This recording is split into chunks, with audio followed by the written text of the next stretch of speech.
सल्ली व नसल्ली अला रसूलिहिल करीम अम्मा बाद फ़ाऊज़ु बिल्लाहि मिनश्शैतानिर्रजीम बिस्मिल्लाहिर्रहमानिर्रहीम। अस्सलामु अलैकुम माय यूट्यूब फैमिली। तो कैसे हैं आप? आई होप कि अल्लाह के फजल करम से आप लोग ठीक होंगे। तो आज का जो मेरा टॉपिक है वो हज़रत इदरीस अलैहिस्सलाम के बारे में है।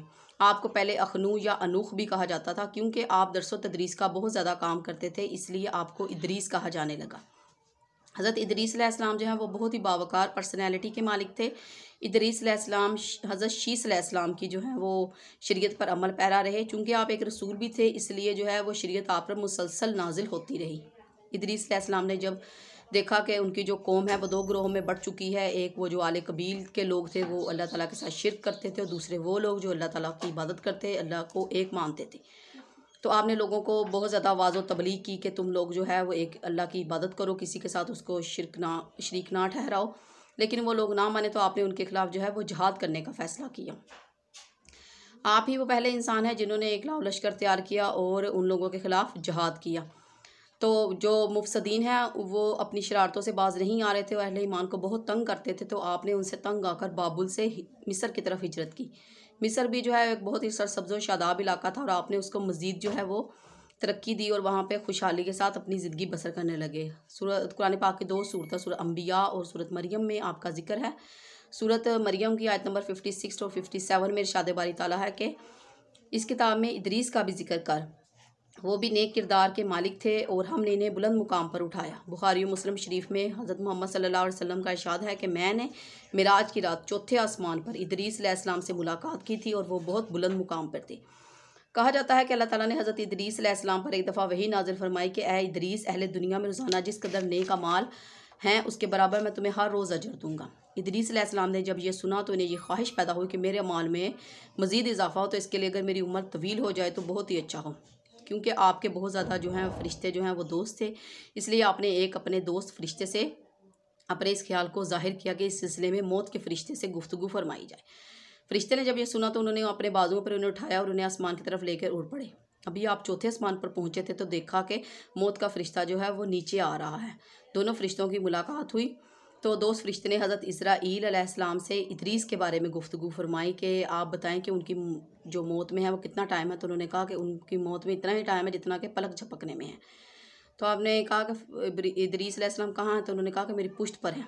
जब दोस्त फ़रिश्ते ने मुड़कर देखा तो हज़रत इदरीस अलैहिस्सलाम जो है वो इंतकाल फरमा चुके थे। तो इस सिलसिले में ये भी कहा जाता है कि इदरीस अलैहिस्सलाम जो हैं वो अल्लाह ताला ने उन्हें ज़िंदा ही आसमान पर उठा लिया था और आप चौथे आसमान पर हैं। इसके बारे में एक और रवायत भी है कि क्योंकि हज़रत इदरीस अलैहिस्सलाम के फ़रिश्तों के साथ बहुत ज़्यादा दोस्ती थी, तो आपने एक दफ़ा हज़रत इस्राईल अलैहिस्सलाम से ये ख्वाहिश ज़ाहिर की थी कि मुझे जन्नत और दोज़ख की सैर करवाई जाए।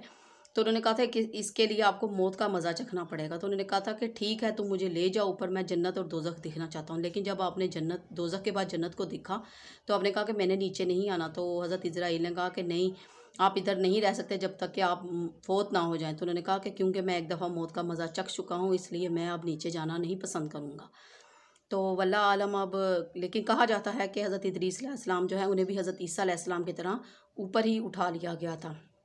कई रवायात में है कि आप छठे आसमान पर हैं और कई रवायात में है कि आप चौथे आसमान पर हैं।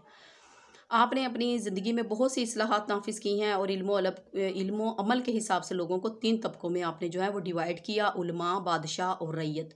और इनके मरातब भी आपने तय किए। इनमें सबसे ऊंचा जो रुतबा था वो उलमा का था। आपने इल्मो हिकमत, एस्ट्रोलॉजी और मैथमेटिक के बारे में बहुत सी इस्लाहात की, नाप तोल के तरीके, लिखने पढ़ने के तरीके और कलम को अपने ईजाद किया। आपने लोगों को कपड़े पहनने ओढ़ने के सलीके बताए, क्योंकि उससे पहले लोग कपड़ा नहीं पहनते थे, तो आप एक तरह के पहले दर्जी भी हैं। आपने हथियार बनाना सिखाए लोगों को और आप हर टाइम जो है वो अल्लाह ताला की इबादत में मशगूल रहते थे।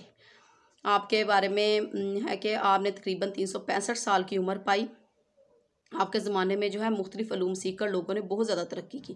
कुरान और हदीस के अलावा हज़रत इदरीस की ज़िंदगी के बारे में जो है वो 2 मज़ीद ज़राए जो हैं वो सुमेरियन टैबलेट्स, मतलब सुमेरी तख्तियाँ, और द बुक ऑफ इनोख जिसे तौरात का गुमशुदा सहीफ़ा भी कहा जाता है, वो भी हैं।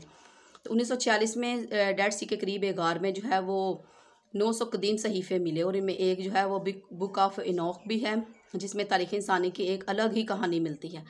इसमें ये भी कहा गया है कि पोर्टल के ज़रिए जो है वो ज़मीन पर एक खलाई मखलूक आ जाती थी। जब उन्होंने लोगों को देखा तो उन्होंने उन पर अपनी जो है वो हुकूमत कायम करने की कोशिश की, तो लोग उनसे बहुत ज़्यादा तंग आ गए थे। हज़रत इदरीस अलैहिस्सलाम ने उस खलाई मखलूक हैं जिन्हें वाचर्स भी कहा जाता है, उनके ख़िलाफ़ जंग की और उनको उनको वहाँ से भगाया।